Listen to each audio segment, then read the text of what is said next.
नमस्कार. आज मी इथे बिमला घेतलेले आहेत. 2-3 वेळा पाण्याने स्वच्छ धुवून कोरडे करून घेतलेले आहेत. आता दोन्ही टोकं कापून टाकते आणि अशा प्रकारे गोल गोल कापून घेते.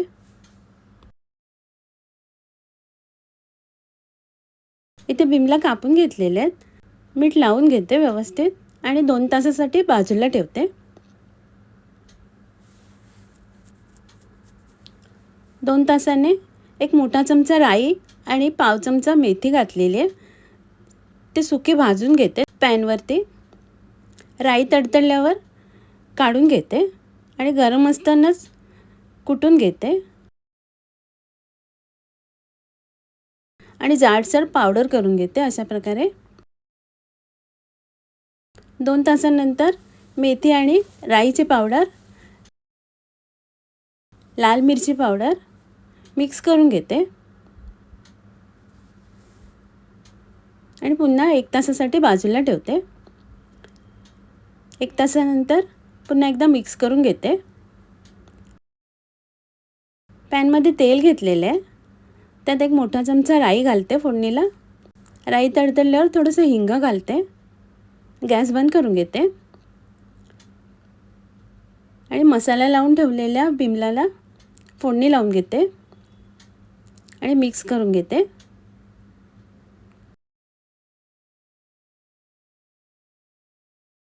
बिमलाचं लोणचं तयार आहे. इथे 9 धारी भेंडी घेतलेली आहेत. पाण्याने स्वच्छ धुवून घेतलेली आहेत. भेंडीचं टोक कापून तिरकस कापून घेते. अशा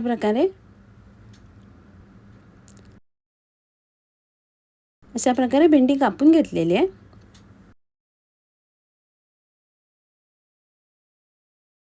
इथे भेंडी पातळ कापून घेते फ्राय करायसाठी. एका भेंडीचे 3 तुकडे करून घेतलेले आहेत. अशा प्रकारे भेंडी कापून झालेली आहे. लिंबाचा रस लावून घेते. लाल मिरची पावडर, हळद आणि चवीप्रमाणे मीठ घालून व्यवस्थित मसाला लावून घेते भेंडींना आणि बाजूला ठेवते. अर्ध्या तासानंतर इथे बारीक रवा घेतलेला आहे. भेंडीला मीठ आणि मसाला लागलेला आहे व्यवस्थित. आता रवा लावून घेते. पॅनमध्ये तेल घेतलेले आहे गरम करायला. तेलात भेंडी शॅलो फ्राय करून घेते.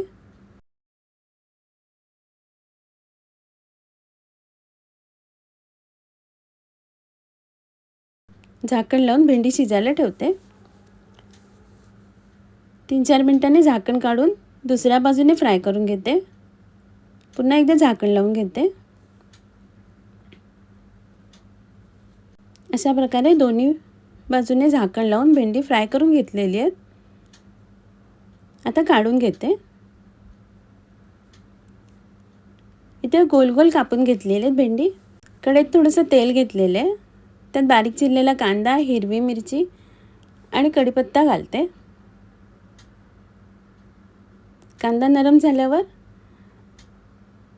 कापून घेतलेली भेंडी आणि 2-3 कोकमं घालते बारीक कापून घेतलेली आणि कांद्यावर परतून घेते.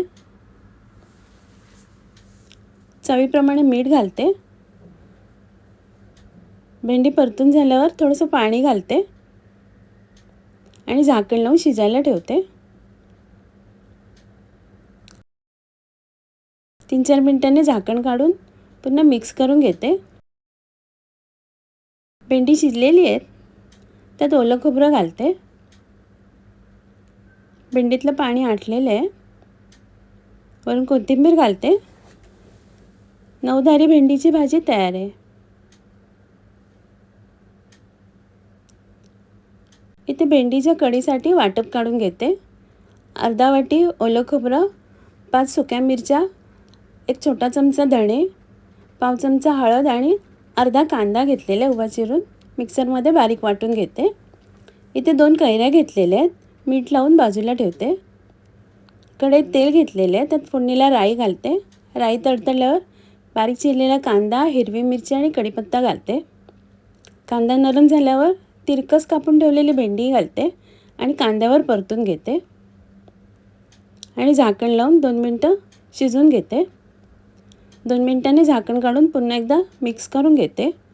थोडंसं पाणी घालते आणि झाकण लावून घेते.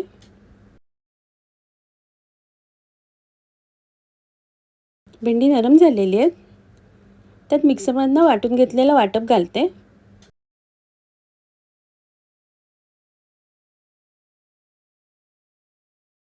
थोडंसं पाणी घालते आणि मिक्स करून घेते. चवीप्रमाणे मीठ घालते. थोडंसं गूळ आणि मिक्स करून कढीला उकळी काढून घेते.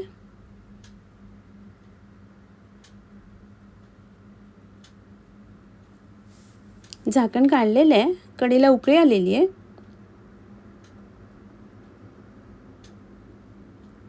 भेंडी शिजलेली आहे. आता मीठ लावून ठेवलेली कैरी धुवून कढीत घालते.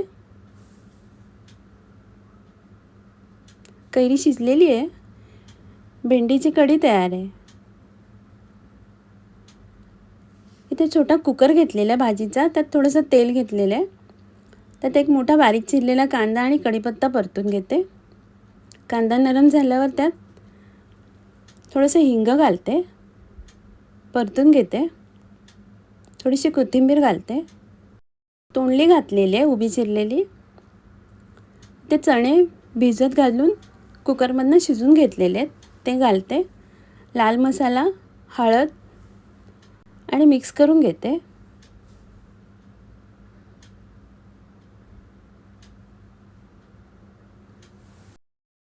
एक बारीक चिरलेला टोमॅटो, चवीप्रमाणे मीठ घालते आणि 2-3 मिनटं परतून घेते. भाजी परतून झाल्यावर ओलं खोबरं घालते.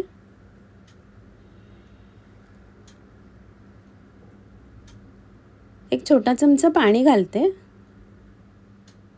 आणि झाकण लावून कुकरला 2 शिट्या काढून घेते. 2 शिट्या झाल्यावर कुकर थंड झालेला आहे.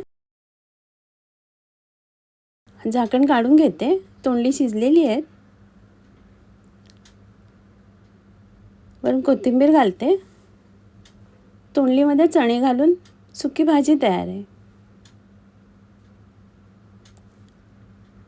इथे अळसाणे घेतलेले आहेत कुकरमधनं शिजून. ते भांड्यात काढून घेते. थोडंसं पाणी घालते. ओलं खोबरं घालते. किंचित मीठ घालते. मिक्स करून घेते आणि उकळी काढून घेते. इथे बारीक चिरून घेतलेला गूळ घालते आणि गूळ वितळेपर्यंत शिजून घेते. गूळ वितळल्यावर वेलची पावडर घालते. मिक्स करून घेते. गोड अळसाणे तयार आहेत. आता मी सर्व करते. आजचा व्हिडिओ पाहिल्याबद्दल खूप खूप धन्यवाद.